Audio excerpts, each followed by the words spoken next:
ಎಲ್ಲರಿಗೂ ನಮಸ್ಕಾರ. ನಾನು ವಿಜಯ ಪಾಟೀಲ್. 10ನೇ ತರಗತಿ ಸಮಾಜ ವಿಜ್ಞಾನ ಮೊದಲನೇ ಭಾಗದ ಪಾಠಗಳನ್ನು ನಾನಿಲ್ಲಿ ಮಾಡ್ತಾ ಇದ್ದೀನಿ. ಭೂಗೋಳಶಾಸ್ತ್ರದ ಎಲ್ಲ ಅಧ್ಯಾಯಗಳನ್ನು ಮುಗಿಸಿದ್ವಿ ಮೊದಲನೇ ಭಾಗದಲ್ಲಿ. ಈಗ ಇತಿಹಾಸದ ಮೊದಲನೇ ಪಾಠದಿಂದ ಶುರು ಮಾಡೋಣ. ನೀವಿನ್ನೂ ನಮ್ಮ ಐಡಿಯಾಸ್ ಫೋರಮ್ನ ಟೆಲಿಗ್ರಾಮ್ ಚಾನಲ್ಗೆ ಜಾಯ್ನ್ ಆಗದೇ ಇದ್ದರೆ ಡಿಸ್ಕ್ರಿಪ್ಷನಲ್ಲಿ ನೀಡಿರುವಂತಹ ಲಿಂಕ್ಗೆ ಹೋಗಿ ನಮ್ಮ ಚಾನಲ್ಗೆ ಜಾಯ್ನ್ ಆಗಿ ಇವೆಲ್ಲ ಉಪಯೋಗಗಳನ್ನು ಪಡ್ಕೋಬಹುದು. ಹಾಗೆ ಈಗಾಗಲೇ ನಮ್ಮ ಐಡಿಯಾಸ್ ಫೋರಮ್ ತಂಡ ಲಾಂಚ್ ಮಾಡಿರುವಂತಹ ಕೋರ್ಸ್ಗಳ ವಿವರ ಇಲ್ಲಿದೆ. DSCRT ವಿಡಿಯೋಗಳು, NCERT ವಿಡಿಯೋಗಳು, ಎಲ್ಲ ತಮಿಳುನಾಡು ರಾಜ್ಯದ ಪಠ್ಯಪುಸ್ತಕದ ವಿಡಿಯೋಗಳು, ಇವೆಲ್ಲವುಗಳನ್ನು ಕನ್ನಡದಲ್ಲಿ ಪಾಠ ಮಾಡಿ ಅಪ್ಲೋಡ್ ಮಾಡ್ತಾ ಇದ್ದಾರೆ. ಹಾಗೆ GK ಟ್ರಿಕ್ಸ್ ವಿಡಿಯೋಗಳು ಮತ್ತು 1000ಕ್ಕೂ ಅಧಿಕ ಪ್ರಶ್ನೆ ಪತ್ರಿಕೆಗಳ ಚರ್ಚೆ ನಡೆಸಿದಂತಹ ವಿಡಿಯೋಗಳು ಸಹ ನಿಮಗಿಲ್ಲಿ ಸಿಗುತ್ತೆ. ಇವೆಲ್ಲದರ ಉಪಯೋಗಗಳನ್ನು ನೀವು ಈ ಐಡಿಯಾಸ್ ಫೋರಮ್ ಯೂಟ್ಯೂಬ್ ಚಾನಲಿಂದ ಪಡ್ಕೋಬಹುದು. ಐಡಿಯಾಸ್ ಫೋರಮ್ ಅಂತ ಸರ್ಚ್ ಮಾಡಿ ಸಬ್ಸ್ಕ್ರೈಬ್ ಮಾಡಿ ಇವೆಲ್ಲ ಉಪಯೋಗಗಳನ್ನು ಪಡ್ಕೊಳ್ಳಿ. ಹಾಗೆಯೇ ಇಲ್ಲಿ ವಿಶೇಷವಾಗಿ 10ನೇ ತರಗತಿ ವಿದ್ಯಾರ್ಥಿಗಳಿಗೆ ಪ್ರಶ್ನೆ ಪತ್ರಿಕೆಗಳ ಅನಾಲಿಸಿಸ್, ಪ್ರಶ್ನೆ ಪತ್ರಿಕೆಗಳ ಚರ್ಚೆಯನ್ನು ನಡೆಸಲಾಗ್ತಾ ಇದೆ. 2017ರಿಂದ 2020ರವರೆಗೆ 20 ಕ್ವಶನ್ ಪೇಪರ್ಗಳಲ್ಲಿ ಪ್ರತಿ ಪಾಠದ ಮೇಲೆ ಬಂದಂತಹ ಕ್ವಶನ್ಗಳನ್ನು ಇಲ್ಲಿ ಪಾಠದ ಎಂಡ್ಗೆ ಡಿಸ್ಕಸ್ ಮಾಡ್ತೀವಿ. ಇದನ್ನು 10ನೇ ತರಗತಿ ಸ್ಟೂಡೆಂಟ್ಸ್ಗೆ ಶೇರ್ ಮಾಡೋದ್ರ ಮೂಲಕ ಅವರು ಈ ರೀತಿಯ ಒಂದು ಕ್ವಶನ್ಗಳಿಗೆ ಹೇಗೆ ಆನ್ಸರ್ ಮಾಡಬಹುದು ಅನ್ನೋದನ್ನು ಕಲಿಬಹುದು. ಇದು 10ನೇ ತರಗತಿ ವಿದ್ಯಾರ್ಥಿಗಳಿಗಾಗಿ. ಇನ್ನು ಪಾಠಕ್ಕೆ ಬರೋಣ. ಇವತ್ತಿಂದ ಇತಿಹಾಸದ ಪಾಠಗಳನ್ನು ಶುರು ಮಾಡ್ತಾ ಇದ್ದೀವಿ. ಇದು ಇತಿಹಾಸದ ಮೊದಲನೇ ಅಧ್ಯಾಯ, ಭಾರತಕ್ಕೆ ಯುರೋಪಿಯನ್ನರ ಆಗಮನ. ಈ ಪಾಠದಿಂದ ನಾವೇನೇನೆಲ್ಲ ಕಲಿತೀವಿ ಅಂದರೆ, ಭಾರತವು ಯುರೋಪಿಯನ್ನರೊಂದಿಗೆ ಹೊಂದಿದಂತಹ ವ್ಯಾಪಾರ ಸಂಬಂಧ ಹೇಗಿತ್ತು, ಹೇಗೆ ಶುರುವಾಯಿತು, ಯಾವ್ಯಾವ ಯುರೋಪಿಯನ್ನರು ನಮ್ಮ ಭಾರತಕ್ಕೆ ಬಂದು ವ್ಯಾಪಾರವನ್ನು ಶುರು ಮಾಡಿದ್ರು, ಭಾರತಕ್ಕೆ ವ್ಯಾಪಾರಕ್ಕಾಗಿ ಬಂದಂಥ ಯಾವ್ಯಾವ ಯುರೋಪಿಯನ್ನರು ಭಾರತದಲ್ಲಿ ನೆಲೆ ನಿಂತರು, ಅವರ ನಡುವೆ ಆದಂತಹ ಕಲಹಗಳು, ಭಾರತದ ರಾಜರು ಮತ್ತು ಯುರೋಪಿಯನ್ ಇಂಗ್ಲೀಷರು, ಡಚ್ಚರು, ಪೋರ್ಚುಗೀಸರ ನಡುವೆ ಆದಂತಹ ಕಲಹಗಳು, ಅದೇ ರೀತಿ ಪ್ಲಾಸಿ ಕದನ, ಬಾಕ್ಸಾರ್ ಕದನ, ದ್ವಿಪ್ರಭುತ್ವ ಪದ್ಧತಿ ಅಂತ ಜಾರಿಗೆ ತರ್ತಾರೆ ಅದು, ಮತ್ತು ಬ್ರಿಟಿಷರ ಆಕ್ರಮಣ ನೀತಿ, ಇವೆಲ್ಲವುಗಳನ್ನು ನಾವು ಈ ಪಾಠದಿಂದ ಕಲಿತೀವಿ. ಸ್ಟಡಿ ಪರ್ಪಸ್ ಈ ಪಾಠವನ್ನು 3 ಭಾಗಗಳಾಗಿ ವಿಂಗಡಣೆ ಮಾಡ್ಕೋತೀವಿ. ಮೊದಲನೇ ಭಾಗದಲ್ಲಿ ಕಾನ್ಸ್ಟಾಂಟಿನೋಪಲ್ ನಗರವನ್ನು ವಶ ಮಾಡಿಕೊಂಡಿದ್ರಿಂದ ಹಿಡಿದು ಭಾರತಕ್ಕೆ ಹೊಸ ಜಲಮಾರ್ಗವನ್ನು ಹೇಗೆ ಕಂಡುಹಿಡಿದ್ರು ಮತ್ತು ಯುರೋಪಿನ ವ್ಯಾಪಾರ ಕಂಪನಿಗಳು ಯಾವ ರೀತಿ ಭಾರತದಲ್ಲಿ ವ್ಯಾಪಾರವನ್ನು ಶುರು ಮಾಡಿದ್ರು ಅನ್ನೋದನ್ನು ಮೊದಲನೇ ಭಾಗದಲ್ಲಿ ಕಲಿತ್ರೆ, ಎರಡನೇ ಭಾಗದಲ್ಲಿ ಕರ್ನಾಟಿಕ್ ಯುದ್ಧದ ಬಗ್ಗೆ ಕಲಿತೀವಿ. ಮೂರು ಕರ್ನಾಟಿಕ್ ಯುದ್ಧಗಳು ನಡೀತವೆ, ಅವುಗಳ ಬಗ್ಗೆ ಕಲಿತೀವಿ. ಹಾಗೆ 3ನೇ ಭಾಗದಲ್ಲಿ ಭಾರತದಲ್ಲಿ ಬ್ರಿಟಿಷರ ಆಳ್ವಿಕೆ ಹೇಗಿತ್ತು, ಅವರು ಯಾವ ರೀತಿ ಇಲ್ಲಿ ಆಳ್ವಿಕೆಯನ್ನು ನಡೆಸ್ತಿದ್ರು, ಅವರ ಆಳ್ವಿಕೆಯ ರೀತಿ, ಬ್ರಿಟಿಷರ ಆಕ್ರಮಣದ ನೀತಿ, ಇವುಗಳನ್ನು ನಾವು 3ನೇ ಭಾಗದಲ್ಲಿ ಕಲಿತೀವಿ. ಕೊನೆಯದಾಗಿ ನಾವೇನು ಮಾಡ್ತೀವಿ, 10ನೇ ತರಗತಿ ವಿದ್ಯಾರ್ಥಿಗಳಿಗೆ ಕ್ವಶನ್ ಪೇಪರ್ಗಳಲ್ಲಿ ಬಂದಂತಹ ಕ್ವಶನ್ಗಳನ್ನು 4ನೇ ಭಾಗದಲ್ಲಿ ಡಿಸ್ಕಸ್ ಮಾಡ್ತೀವಿ. ಈ ರೀತಿ ಈ ಪಾಠದ ಒಂದು ಪ್ಲ್ಯಾನಿಂಗ್. ಇಲ್ಲಿ ಮೊದಲನೇ ಅಧ್ಯಾಯದಲ್ಲಿ ನಾವು ಕಲಿಯೋದು ಕಾನ್ಸ್ಟಾಂಟಿನೋಪಲ್ ನಗರದ ವಶ. ಅದಕ್ಕಿಂತ ಮುಂಚೆ ಈ ವ್ಯಾಪಾರ ಸಂಬಂಧದ ಬಗ್ಗೆ ಮಾತಾಡೋದಾದರೆ, ಭಾರತ ಮತ್ತು ಯುರೋಪಿನ ನಡುವೆ ಪ್ರಾಚೀನ ಕಾಲದಿಂದಲೂ ವಾಣಿಜ್ಯ ಸಂಬಂಧಗಳು ನಡೀತಾ ಇದ್ವು. ಪ್ರಮುಖವಾಗಿ ಭಾರತದಲ್ಲಿ ಸಮೃದ್ಧವಾಗಿ ಸಿಗ್ತಾ ಇದ್ದಂತಹ ಸಾಂಬಾರ ಪದಾರ್ಥಗಳಾದಂತಹ ಮೆಣಸು, ಜೀರಿಗೆ, ದಾಲ್ಚಿನ್ನಿ, ಏಲಕ್ಕಿ, ಶುಂಠಿ ಮುಂತಾದ ಉತ್ಪನ್ನಗಳಿಗಾಗಿ ಯುರೋಪಿನಲ್ಲಿ ಅಪಾರ ಬೇಡಿಕೆ ಇರ್ತಿತ್ತು. ಮಧ್ಯಕಾಲದಲ್ಲಿಯೂ ಕೂಡ ಯುರೋಪ್ ಮತ್ತು ಭಾರತ, ಅದೇ ರೀತಿ ಇತರ ಏಷ್ಯಾ ದೇಶಗಳ ನಡುವೆ ವ್ಯಾಪಾರ ಮುಂದುವರಿತಾ ಇತ್ತು. ಏಷ್ಯಾದ ಸರಕುಗಳನ್ನು ಅರಬ್ ವರ್ತಕರು ಪೂರ್ವ ರೋಮನ್, ಬೈಜಾಂಟಿಯಂ ಅಂತ ಕರೀತಾರೆ, ಆ ಸಾಮ್ರಾಜ್ಯದ ರಾಜಧಾನಿಯಾದಂತಹ ಕಾನ್ಸ್ಟಾಂಟಿನೋಪಲ್ ನಗರಕ್ಕೆ ತಲುಪಿಸ್ತಾ ಇದ್ರು. ಏನು ಮಾಡ್ತಾಯಿದ್ರು, ಏಷ್ಯಾದ ಸರಕುಗಳನ್ನು ಅರಬ್ ವರ್ತಕರು ಏನು ಮಾಡ್ತಾಯಿದ್ರು, ಪೂರ್ವದ ರೋಮನ್, ಬೈಜಾಂಟಿಯಂ ಅನ್ನುವಂತಹ ಸಾಮ್ರಾಜ್ಯದ ರಾಜಧಾನಿಯಾದಂತಹ ಕಾನ್ಸ್ಟಾಂಟಿನೋಪಲ್ ನಗರಕ್ಕೆ ತಂದಿಡ್ತಾ ಇದ್ರು. ಅಲ್ಲಿಂದ ಇಟಲಿ ವರ್ತಕರು ಏನು ಮಾಡ್ತಾಯಿದ್ರು, ಅವುಗಳನ್ನು ಕೊಂಡ್ಕೊಳ್ತಾ ಇದ್ರು, ಯುರೋಪಿನ ದೇಶಗಳಿಗೆ ಅದನ್ನು ಮಾರ್ತಾಯಿದ್ರು. ಹೀಗೆ ಕಾನ್ಸ್ಟಾಂಟಿನೋಪಲ್ ನಗರ ಅನ್ನುವಂಥದ್ದು ಅಂತಾರಾಷ್ಟ್ರೀಯ ಸರಕು ವಿನಿಮಯ ಕೇಂದ್ರ ಅಂತ ಕರೆಸ್ಕೊಂಡಿತು. ಈ ಕೇಂದ್ರವಾಗುವ ಮೂಲಕ ಯುರೋಪಿನ ವ್ಯಾಪಾರದ ಹೆಬ್ಬಾಗಿಲು ಅಂತ ಇದನ್ನು ಪರಿಗಣಿಸ್ತಾ ಇದ್ರು. ಕಾನ್ಸ್ಟಾಂಟಿನೋಪಲನ್ನು ಯುರೋಪಿನ ವ್ಯಾಪಾರದ ಹೆಬ್ಬಾಗಿಲು ಅಂತ ಪರಿಗಣಿಸ್ತಾ ಇದ್ರು. ಯಾಕಂದರೆ ಕಾನ್ಸ್ಟಾಂಟಿನೋಪಲ್ನಲ್ಲಿ ಅರಬ್ ವರ್ತಕರು ಈ ಸರಕುಗಳನ್ನು ತಂದಿಟ್ಟರೆ ಅಲ್ಲಿಂದ ಇಟಲಿಯ ವರ್ತಕರು ಏನು ಮಾಡ್ತಾಯಿದ್ರು, ಕಾನ್ಸ್ಟಾಂಟಿನೋಪಲಿಂದ ಈ ವಸ್ತುಗಳನ್ನು ಕೊಂಡ್ಕೊಂಡು ಯುರೋಪಿನ ದೇಶಗಳಿಗೆ ಮಾರ್ತಾಯಿದ್ರು. ಹೀಗೆ ಈ ಯುರೋಪಿನ ವ್ಯಾಪಾರದ ಹೆಬ್ಬಾಗಿಲು ಅಂತ ಕಾನ್ಸ್ಟಾಂಟಿನೋಪಲ್ ಕರೆಸ್ಕೊಳ್ತಾ ಇತ್ತು. ಏಷ್ಯಾ ದೇಶಗಳ ವ್ಯಾಪಾರದ ಮೇಲೆ ಅರಬ್ಬರು ಏಕಸ್ವಾಮ್ಯವನ್ನು ಸಾಧಿಸಿದರೆ ಯುರೋಪಿನ ದೇಶಗಳ ವ್ಯಾಪಾರದ ಮೇಲೆ ಇಟಲಿಯ ವರ್ತಕರು ಏಕಸ್ವಾಮ್ಯವನ್ನು ಸಾಧಿಸ್ತಾ ಇದ್ರು. ಏಷ್ಯಾದ ಸರಕುಗಳು ಇಟಲಿಯ ವರ್ತಕರಿಗೆ ಒಳ್ಳೆಯ ಲಾಭವನ್ನು ತಂದುಕೊಡ್ತಾ ಇದ್ವು. ಹೀಗೆ ನಡೀತಾ ಇತ್ತು. ಮಧ್ಯಕಾಲದಲ್ಲಿಯೂ ಇದೇ ರೀತಿ ವ್ಯಾಪಾರ ನಡೀತಾ ಇತ್ತು. ಏನಾಯಿತು, ಸಡನ್ನಾಗಿ ಕಾನ್ಸ್ಟಾಂಟಿನೋಪಲ್ ನಗರವನ್ನು, ಏಷ್ಯಾ ಮತ್ತು ಯುರೋಪ್ ನಡುವಿನ ವ್ಯಾಪಾರ ವ್ಯವಹಾರಗಳು ಕಾನ್ಸ್ಟಾಂಟಿನೋಪಲ್ ನಗರದ ಮೂಲಕ ನಡೀತಾ ಇತ್ತು, ಸಲೀಸಾಗಿ ನಡೀತಾ ಇತ್ತು. ಇದರಿಂದ ಇಟಲಿಯ ವರ್ತಕರಿಗೆ ಒಳ್ಳೆಯ ಲಾಭ ಬರ್ತಾ ಇತ್ತು. ಅರಬ್ ವರ್ತಕರು ಕೂಡ ಲಾಭವನ್ನು ಪಡ್ಕೊಳ್ತಾ ಇದ್ರು. ಏನಾಗುತ್ತೆ, ಸಡನ್ನಾಗಿ 1453ರಲ್ಲಿ ಅಟೋಮನ್ ಟರ್ಕರು ಏನು ಮಾಡ್ತಾರೆ, ಈ ಕಾನ್ಸ್ಟಾಂಟಿನೋಪಲ್ ನಗರವನ್ನು ವಶ ಮಾಡ್ಕೊಳ್ತಾರೆ. 1453ರಲ್ಲಿ ಕಾನ್ಸ್ಟಾಂಟಿನೋಪಲ್ ನಗರ ಅಟೋಮನ್ ಟರ್ಕರಿಂದ ವಶ ಆಗುತ್ತೆ. ಇದರಿಂದಾಗಿ ಆ ನಗರವನ್ನು ತಲುಪುವಂತಹ ಎಲ್ಲ ವ್ಯಾಪಾರ ಮಾರ್ಗಗಳು ಟರ್ಕರ ನಿಯಂತ್ರಣಕ್ಕೆ ಒಳಪಡ್ತವೆ.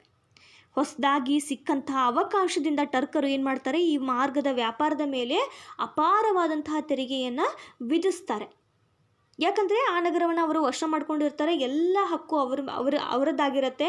ಆದ್ದರಿಂದ ಇಲ್ಲಿ ಬರುವಂತಹ ವ್ಯಾಪಾರಕ್ಕೆ ಕಾನ್ಸ್ಟಾಂಟಿನೋಪಲ್ಗೆ ಅರಬ್ಬರು ವಸ್ತುಗಳನ್ನು ಸಾಗಿಸ್ತಾ ಇದ್ರು.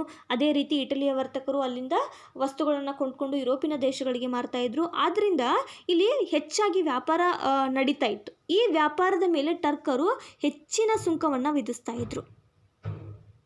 ಈ ತೀವ್ರ ಥರದ ತೆರಿಗೆಗಳಿಂದ ಬೇಸತ್ತರು ಎಲ್ಲರೂ. ಪರಿಣಾಮವಾಗಿ ಏನಾಗುತ್ತೆ, ವರ್ತಕರಿಗೆ ಈ ಮಾರ್ಗದ ವ್ಯಾಪಾರ ಲಾಭದಾಯಕ ಆಗಲಿಲ್ಲ. ಅದೇ ವೇಳೆ ಇಟಲಿಯ ವರ್ತಕರ ಏಕಸ್ವಾಮ್ಯವನ್ನು ಮುರಿಯೋದಕ್ಕೆ ಸ್ಪೇನ್, ಪೋರ್ಚುಗಲ್ ಇನ್ನು ಮುಂತಾದ ಯುರೋಪಿನ ದೇಶಗಳ ರಾಜರು ಹೊಸ ಸಮುದ್ರ ಮಾರ್ಗವನ್ನು ಹುಡುಕೋದಕ್ಕೆ ಏನು ಮಾಡಿದ್ರು, ಅವರಲ್ಲಿ ಇದ್ದಂತಹ ನಾವಿಕರಿಗೆ ಪ್ರೋತ್ಸಾಹಧನವನ್ನು ನೀಡ್ತಾ ಹೋದರು.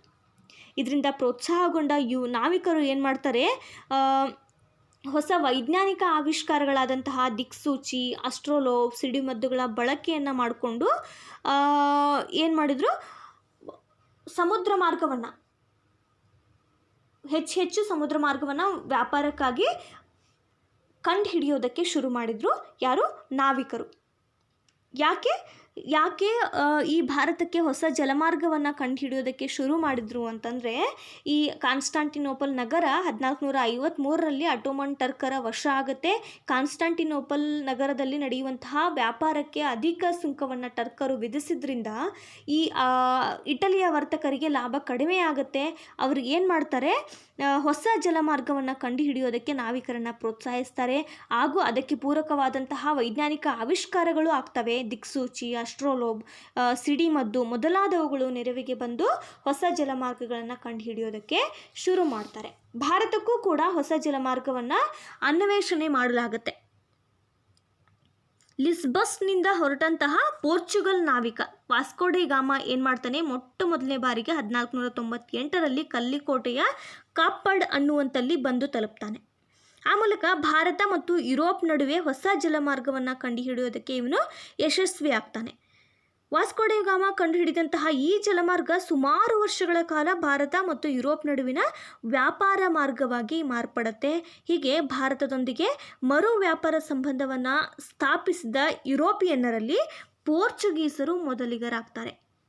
ಭಾರತದೊಂದಿಗೆ ವ್ಯಾಪಾರ ಸಂಬಂಧವನ್ನು ಈ ಜಲಮಾರ್ಗದ ಮೂಲಕ ಶುರು ಮಾಡಿದಂತಹ ಕೀರ್ತಿ ಪೋರ್ಚುಗೀಸರಿಗೆ ಬರುತ್ತೆ. ಇನ್ನು 1869ರಲ್ಲಿ ಸುಯೇಜ್ ಕಾಲುವೆ ನಿರ್ಮಾಣ ಆಗುತ್ತೆ. ಯಾಕಾಗುತ್ತೆ ಅಂತ ನೋಡೋದಾದರೆ, ಕೆಂಪು ಸಮುದ್ರ ಮತ್ತು ಮೆಡಿಟೇರಿಯನ್ ಸಮುದ್ರಗಳನ್ನು ಸಂಪರ್ಕಿಸುವಂತೆ ಭೂಮಿಯನ್ನು ಅಗಿತಾರೆ. ಹಡಗುಗಳ ಸಂಚಾರಕ್ಕೆ ಅನುಕೂಲ ಆಗುವಂತೆ ಭಾರೀ ಕಾಲುವೆಯನ್ನು ಈಜಿಪ್ಟ್ ಭೂಪ್ರದೇಶದಲ್ಲಿ ನಿರ್ಮಿಸಲಾಗುತ್ತೆ. ಇದನ್ನು ಸುಯೇಜ್ ಕಾಲುವೆ ಅಂತ ಕರೀತಾರೆ. ಸುಯೇಜ್ ಕಾಲುವೆ ನಿರ್ಮಾಣ ಆಗೋವರೆಗೂ ವಾಸ್ಕೋ ಡಿ ಗಾಮಾ ಕಂಡುಹಿಡಿದಂತಹ ಜಲಮಾರ್ಗವೇ ಭಾರತ ಮತ್ತು ಯುರೋಪ್ ನಡುವಿನ ವ್ಯಾಪಾರ ಸಂಬಂಧದ ಒಂದು ಮಾರ್ಗ ಆಗಿತ್ತು. ಇದಕ್ಕಿಂತ ಮುಂಚೆ ಈ ಸುಯೇಜ್ ಕಾಲುವೆ ನಿರ್ಮಾಣ ಆಗೋಕ್ಕಿಂತ ಮುಂಚೆಯೇ ಈ ವಾಸ್ಕೋಡಿಗಾಮ 1498ರಲ್ಲಿ ಕಂಡು ಹಿಡಿದಂತಹ ಈ ಜಲಮಾರ್ಗ ಕಲ್ಲಿಕೋಟೆಯನ್ನು ತಲುಪಿರ್ತಾನೆ, ಕಾಪಡ್ ಅನ್ನುವಂತಹ ಪ್ರದೇಶಕ್ಕೆ. ಎಲ್ಲಿಂದ? ಲಿಸ್ಬಸ್ನಿಂದ ಇವನು ಕಲ್ಲಿಕೋಟೆಯನ್ನು ತಲುಪಿದಂತಹ ಮಾರ್ಗವನ್ನೇ ವ್ಯಾಪಾರ ಕೇಂದ್ರವಾಗಿ, ಯುರೋಪ್ ಮತ್ತು ಭಾರತದ ನಡುವೆ ವ್ಯಾಪಾರ ಕೇಂದ್ರವಾಗಿ ಇರುತ್ತೆ. 1869ರಲ್ಲಿ ಸುಯೇಜ್ ಕಾಲುವೆಯನ್ನು ನಿರ್ಮಾಣ ಮಾಡ್ತಾರೆ. ಈ ನಿರ್ಮಾಣ ಮಾಡಿದಾದ ಮೇಲೆ ದಾರಿ ಎಷ್ಟು ಕಡಿಮೆ ಆಗುತ್ತೆ ಅಂದರೆ, ವಾಸ್ಕೋಡಿಗಾಮ ಮಾರ್ಗವಾಗಿ ಹೋಗುವ ನೌಕೆಗಳು ಏನು ಮಾಡ್ತಿರ್ತವೆ, ಆಫ್ರಿಕಾದ ದಕ್ಷಿಣದ ಕೇಫ್ ಆಫ್ ಗುಡ್ ಹೋಪನ್ನು ಬಳಸಿ ಹೋಗಬೇಕಾಗ್ತಾ ಇತ್ತು. ಈ ಮಾರ್ಗವನ್ನು ಕೇಫ್ ಮಾರ್ಗ ಅಂತ ಕರಿತಾ ಇದ್ರು. ಈ ಕೇಫ್ ಮಾರ್ಗ ತೆಗೆದುಕೊಳ್ತಿದ್ದಂತಹ ಮೈಲುಗಳು ಅಂತಂದರೆ 10,800 ನಾಟಿಕಲ್ ಮೈಲು. 10,800 ನಾಟಿಕಲ್ ಮೈಲು ಅಂದರೆ ಒಂದು ನಾಟಿಕಲ್ ಅಂತಂದರೆ 1.85 ಇಂಟು 10,800 ಮೈಲು. ಇಷ್ಟು ದೂರವನ್ನು ಕ್ರಮಿಸಬೇಕಾಗ್ತಾ ಇತ್ತು ಭಾರತವನ್ನು ತಲುಪಬೇಕಾದ್ರೆ. ಈ ಸುಯೇಜ್ ಕಾಲುವೆ ಏನು ಮಾಡುತ್ತೆ, ಮಾರ್ಗವನ್ನು ಕಡಿಮೆ ಮಾಡುತ್ತೆ, ದಾರಿಯನ್ನು ಕ್ರಮಿಸುವಂತಹ ಮಾರ್ಗವನ್ನು ಕಡಿಮೆ ಮಾಡುತ್ತೆ. ಅಂದರೆ 10,800 ನಾಟಿಕಲ್ ಮೈಲು ತಲುಪಬೇಕಾಗಿದ್ದಂತಹ ದಾರಿ 6,200 ನಾಟಿಕಲ್ ಮೈಲು ಅಷ್ಟೇ ಆಗುತ್ತೆ. ಈ ಮಾರ್ಗವಾಗಿ ಹೆಚ್ಚಿನ ದಾರಿಯನ್ನು ಕ್ರಮಿಸೋದು ಕಡಿಮೆ ಆಗುತ್ತೆ. ಹೆಚ್ಚು ಅಂದರೆ ಕೇಫ್ ಮಾರ್ಗದ ಮೂಲಕ 10,800 ನಾಟಿಕಲ್ ಮೈಲು ಕ್ರಮಿಸಬೇಕಾದವರು ಸುಯೇಜ್ ಕಾಲುವೆ ಮೂಲಕ ಹೋದರೆ, ಸುಯೇಜ್ ಮಾರ್ಗವಾಗಿ ಹೋದರೆ 6,200 ನಾಟಿಕಲ್ ಮೈಲ್ನಲ್ಲಿ ಭಾರತವನ್ನು ತಲುಪ್ತಾ ಇದ್ರು. ಇದು ಭಾರತಕ್ಕೆ ಹೊಸ ಜಲಮಾರ್ಗದ ಅನ್ವೇಷಣೆ. ಇನ್ನು ಯುರೋಪಿನ ವ್ಯಾಪಾರಿ ಕೇಂದ್ರಗಳು. ಪೋರ್ಚುಗೀಸರ ಯಶಸ್ವಿ ಪ್ರಯತ್ನಗಳಿಂದ ಪ್ರೇರೇಪಣೆಗೊಂಡಂತಹ ಯುರೋಪಿಯನ್, ಡಚ್, ಇಂಗ್ಲಿಷ್ ಮತ್ತು ಫ್ರೆಂಚ್ ವ್ಯಾಪಾರಿ ಕಂಪನಿಗಳು ಭಾರತಕ್ಕೆ ಬರ್ತವೆ. ಈ ಬೆಳವಣಿಗೆ ವಸಾಹತು ರಾಷ್ಟ್ರವಾಗಿ ಪರಿವರ್ತನೆಗೊಂಡಂತಹ ಭಾರತ ಅಲ್ಲದೆ ಅದನ್ನು ವಸಾಹತಾಗಿ ಪರಿವರ್ತಿಸುವಂತಹ ಯುರೋಪಿನ ರಾಷ್ಟ್ರಗಳ ಚರಿತ್ರೆಯನ್ನು ನಿರ್ಣಾಯಕವಾಗಿ ಬದಲಾಯಿಸುತ್ತೆ. ಅಂದರೆ ಭಾರತ ವಸಾಹತು ರಾಷ್ಟ್ರವಾಗಿ ಬದಲಾಗುತ್ತೆ. ಇಲ್ಲಿ ವ್ಯಾಪಾರಕ್ಕಾಗಿ ಬಂದಂತಹ ಈ ಯುರೋಪಿಯನ್ನರು ಭಾರತವನ್ನು ವಸಾಹತು ರಾಷ್ಟ್ರವನ್ನಾಗಿ ಮಾಡ್ಕೊಳ್ತಾರೆ. ಅದರ ಚರಿತ್ರೆಯನ್ನೇ ಇಲ್ಲಿ ಬದಲಿಸ್ತಾರೆ. ಇಲ್ಲಿ ಯುರೋಪಿನ ವ್ಯಾಪಾರಿ ಕೇಂದ್ರ ಭಾರತಕ್ಕೆ ಮೊದಲ ಬಾರಿಗೆ ಭಾರತಕ್ಕೆ ತಲುಪಿದಂತಹ ಯುರೋಪಿಯನ್ನರು ಅಂತಂದರೆ ಅವರು ಪೋರ್ಚುಗೀಸರು. ಜಲಮಾರ್ಗದ ಮೂಲಕ ವ್ಯಾಪಾರಕ್ಕಾಗಿ ಭಾರತಕ್ಕೆ ಬಂದಂತಹ ಮೊಟ್ಟ ಮೊದಲ ಯುರೋಪಿಯನ್ನರು ಅಂತ ಪೋರ್ಚುಗೀಸರು ಕರೆಸ್ಕೊಳ್ತಾರೆ. ಮತ್ತು ಭಾರತವನ್ನು ಇವರೇ ಕೊಟ್ಟ ಕಡೆಯದಾಗಿ ತೊರೆದವರು. ಮೊಟ್ಟ ಮೊದಲನೇದಾಗಿ ಬಂದವರು ಇವರೇ, ಕಡೆಯದಾಗಿ ಭಾರತವನ್ನು ತೊರೆದು ಹೋದವರು ಇವರೇ. ಇವರಲ್ಲಿ ವಾಸ್ಕೋಡಿಗಾಮನ ನಂತರ ವಾಸ್ಕೋಡಿಗಾಮ ಕಲ್ಲಿಕೋಟೆಯನ್ನು ಮೊದಲನೇ ಬಾರಿಗೆ ಭಾರತದ ಕಲ್ಲಿಕೋಟೆಗೆ ತಲುಪ್ತಾನೆ. ನಂತರ ಬಂದಂಥ ಫ್ರಾನ್ಸಿಸ್ಕೋ ಡೆ ಅಲ್ಮೆಡಾ ಇವನು ವೈಸ್ರಾಯ್ ಆಗಿ ನೇಮಕಗೊಂಡು ಭಾರತಕ್ಕೆ ಬರ್ತಾನೆ. ಪೋರ್ಚುಗೀಸರ ಮೊಟ್ಟ ಮೊದಲ ವೈಸ್ರಾಯ್ ಆಗಿ ಫ್ರಾನ್ಸಿಸ್ಕೋ ಡಿ ಅಲ್ಮೆಡಾ ಭಾರತಕ್ಕೆ ಬರ್ತಾರೆ. ಭೂಮಿಯ ಮೇಲಿನ ಆಧಿಪತ್ಯಕ್ಕೆ ಬದಲು ಸಮುದ್ರದ ಮೇಲಿನ ಏಕಸ್ವಾಮ್ಯಕ್ಕಾಗಿ ನೌಕಾಶಕ್ತಿಯನ್ನು ಬಲಪಡಿಸುವಂತಹ ನೀಲಿ ನೀರಿನ ನೀತಿ ಅಂತ ಅವರು ಮಾಡ್ತಾರೆ. ಅಂದರೆ ನೀರಿನ ಮೇಲೆ, ಅಂದರೆ ಸಮುದ್ರದ ಮಾರ್ಗದ ಮೇಲೆ ಇವನು ಏಕಸ್ವಾಮ್ಯವನ್ನು ಸಾಧಿಸ್ತಾನೆ. ಭೂಮಿ ಬದಲು ಸಮುದ್ರ ಮಾರ್ಗದ ಮೇಲೆ ಬಂದಂತಹ ನೌಕೆಗಳ ಬೇರೆ ಯುರೋಪಿಯನ್ನರಿಗೆ ಇವನು ಸುಂಕವನ್ನು ವಿಧಿಸೋದ್ರ ಮೂಲಕ ನೀಲಿ ನೀರಿನ ನೀತಿ ಅಂತ ಜಾರಿಗೆ ತರ್ತಾರೆ. ಅಂದರೆ ಬ್ಲೂ ವಾಟರ್ ಪಾಲಿಸಿ. ಅಲ್ಮೇಡಾರ ನಂತರ ಬಂದಂಥ ಅಲ್ಫಾನ್ಸೋ ಡಿ ಅಲ್ಬುರ್ಕರ್ಕ್ ಭಾರತದಲ್ಲಿ ಪೋರ್ಚುಗೀಸ್ ಸಾಮ್ರಾಜ್ಯದ ನಿಜವಾದ ಸ್ಥಾಪಕ ಅಂತ ಪ್ರಸಿದ್ಧಿ ಆಗ್ತಾನೆ. ಇವನು ಸಾಮಾನ್ಯ ಶಕ 1510ರಲ್ಲಿ ಏನು ಮಾಡ್ತಾರೆ, ಇವರು ಗೋವಾವನ್ನು ವಶ ಮಾಡ್ಕೊಳ್ತಾರೆ. ಬಿಜಾಪುರ ಸುಲ್ತಾನಿಂದ ಗೋವಾವನ್ನು ಗೆದ್ದುಕೊಂಡು ಪೋರ್ಚುಗೀಸರ ಆಡಳಿತ ಕೇಂದ್ರವಾಗಿ ಗೋವಾವನ್ನು ಮಾಡಲಾಗತ್ತೆ.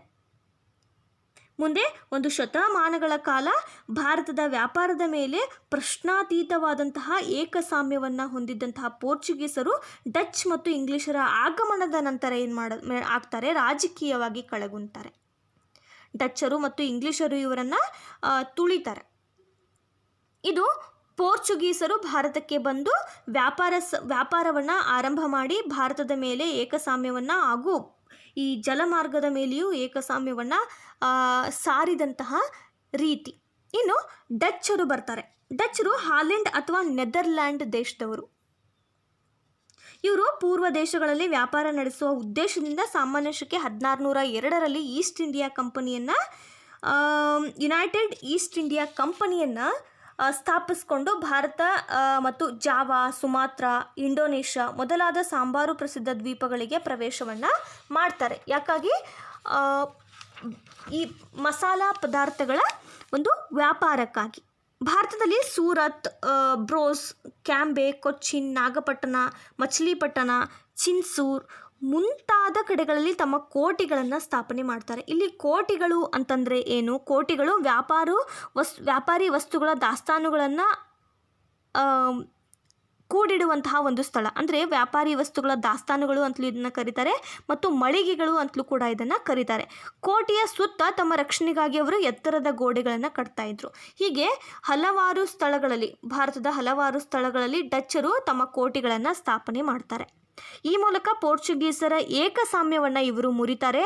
ಮುಂದೆ ಭಾರತಕ್ಕೆ ಬಂದಂತಹ ಇಂಗ್ಲಿಷರು ಮತ್ತು ಫ್ರೆಂಚರ ಪೈಪೋಟಿಯನ್ನು ಹೆದರಿಸಲಾಗದೆ ಸಾಂಬಾರು ದ್ವೀಪಗಳಿಗೆ ಮಾತ್ರ ಇವರು ಸೀಮಿತರಾಗ್ತಾರೆ.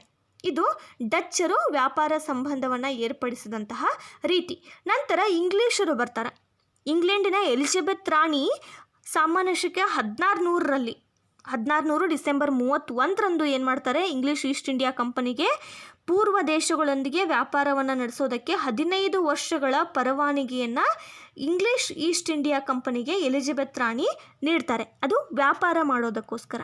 ಈ ಕಂಪನಿ 1613ರಲ್ಲಿ ಸಾಮಾನ್ಯ ಶಕೆ 1613ರಲ್ಲಿ ಔಪಚಾರಿಕವಾಗಿ ವ್ಯಾಪಾರವನ್ನು ಪ್ರಾರಂಭ ಮಾಡುತ್ತೆ. ಕಂಪನಿಗೆ ಏನು ಮಾಡ್ತಾರೆ? ಮೊಘಲ್ ಸಾಮ್ರಾಟರಾದಂತಹ ಜಹಾಂಗೀರ್ ಏನು ಮಾಡ್ತಾರೆ? ಪರವಾನಗಿಯನ್ನು ನೀಡ್ತಾರೆ. ಅಂದರೆ ಸೂರತ್ನಲ್ಲಿ ಫ್ಯಾಕ್ಟ್ರಿ ಆಫ್ ವೇರ್ ಹೌಸ್ ಅನ್ನು ಸ್ಥಾಪನೆ ಮಾಡೋದಕ್ಕೆ ಜಹಾಂಗೀರ್ ಮೊಘಲ್ ಸಾಮ್ರಾಟ 1617ರಲ್ಲಿ ಈ ಪರವಾನಗಿಯನ್ನು ನೀಡ್ತಾರೆ. 1617ರಲ್ಲಿ ಇಂಗ್ಲೆಂಡಿನ ರಾಜ 1ನೇ ಜೇಮ್ಸ್ ರಾಯಭಾರಿಯಾದಂತಹ ರಾಯಭಾರಿಯಾಗಿ ಏನು ಮಾಡ್ತಾರೆ?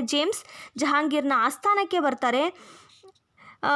ಇವರು ಜಹಾಂಗೀರ್ನಿಂದ ಮೊಘಲ್ ಸಾಮ್ರಾಜ್ಯದ ಕೆಲವೆಡೆ ಫ್ಯಾಕ್ಟ್ರಿಗಳನ್ನು ಸ್ಥಾಪಿಸೋದಕ್ಕೆ ಪರವಾನಗಿಯನ್ನು ಪಡಿತಾರೆ.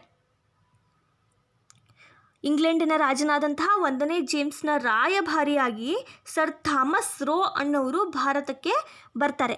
ಭಾರತದ ಜಹಾಂಗೀರ್ನ ಆಸ್ಥಾನಕ್ಕೆ ಬರ್ತಾರೆ. ಜಹಾಂಗೀರ್ನಿಂದ ಮೊಘಲ್ ಸಾಮ್ರಾಜ್ಯದ ಹಲವಾರು ಕಡೆ ಫ್ಯಾಕ್ಟ್ರಿಗಳನ್ನು ಸ್ಥಾಪಿಸೋದಕ್ಕೆ ಪರವಾನಗಿಯನ್ನು ಪಡಿತಾರೆ. ಆಗ್ರಾ, ಅಹಮದಾಬಾದ್, ಬ್ರೋಸ್ಗಳಲ್ಲಿ ತಮ್ಮ ಫ್ಯಾಕ್ಟ್ರಿಗಳನ್ನು ಇವರು ಸ್ಟಾರ್ಟ್ ಮಾಡ್ತಾರೆ. ಅದೇ ಮುಂದೆ ಇಂಗ್ಲಿಷರು 1639ರಲ್ಲಿ ಏನು ಮಾಡ್ತಾರೆ? ಚಂದ್ರಗಿರಿಯ ರಾಜನಿಂದ ಏನು ಮಾಡ್ತಾರೆ? ಮದ್ರಾಸನ್ನು ಪಡಿತಾರೆ. ಮದ್ರಾಸ್ನಲ್ಲಿ ಸ್ವಲ್ಪ ಭೂಮಿಯನ್ನು ಪಡೆದು ಸೇಂಟ್ ಜಾರ್ಜ್ ಪೋರ್ಟನ್ನು ಸ್ಥಾಪಿಸ್ತಾರೆ. ಒಂದು ಕೋಟೆಯನ್ನು ಇವರು ಸ್ಥಾಪನೆ ಮಾಡ್ತಾರೆ. ಅದು ಯಾವುದು? ಸೇಂಟ್ ಜಾರ್ಜ್ ಫೋರ್ಟ್ ಅಂತ ಇವರು ಬಲಿಷ್ಠ ಕೋಟೆಯನ್ನು ಸ್ಥಾಪನೆ ಮಾಡ್ತಾರೆ. ಮುಂದೆ ಇಂಗ್ಲೆಂಡಿನ ರಾಜಕುಮಾರ ಆದಂತಹ 2ನೇ ಚಾರ್ಲ್ಸ್ ಏನು ಮಾಡ್ತಾರೆ?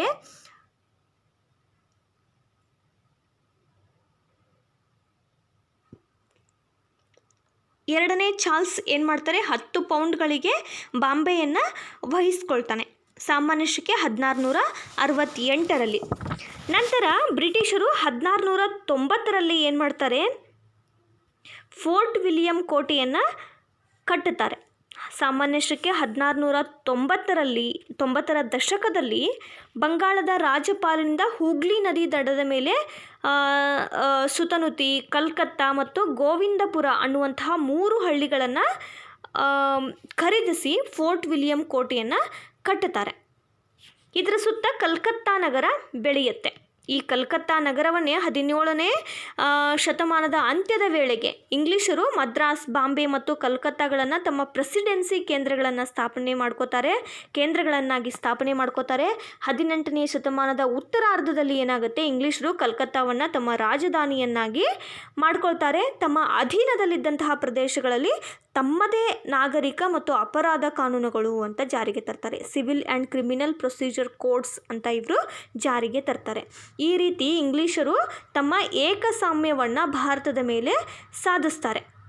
ಅವರು ಇಂಗ್ಲಿಷರ ಎಲಿಜಬೆತ್ ರಾಣಿಯಿಂದ 15 ವರ್ಷಗಳ ಕಾಲ ವ್ಯಾಪಾರದ ಪರವಾನಗಿಯನ್ನು ಪಡ್ಕೊಂಡು ಭಾರತಕ್ಕೆ ಬರ್ತಾರೆ. ಈಸ್ಟ್ ಇಂಡಿಯಾ ಕಂಪನಿಯ ಮೂಲಕ ಅವರು ಔಪಚಾರಿಕವಾಗಿ ಸಾಮಾನ್ಯ ಶಕೆ 1613ರಲ್ಲಿ ವ್ಯಾಪಾರವನ್ನು ಪ್ರಾರಂಭಿಸ್ತಾರೆ. ಒಂದೊಂದಾಗಿ ತಮ್ಮ ವ್ಯಾಪಾರ ಕೇಂದ್ರಗಳ ಮೂಲಕ ಭೂಮಿಯನ್ನು ಕೊಂಡ್ಕೊಳ್ತಾರೆ.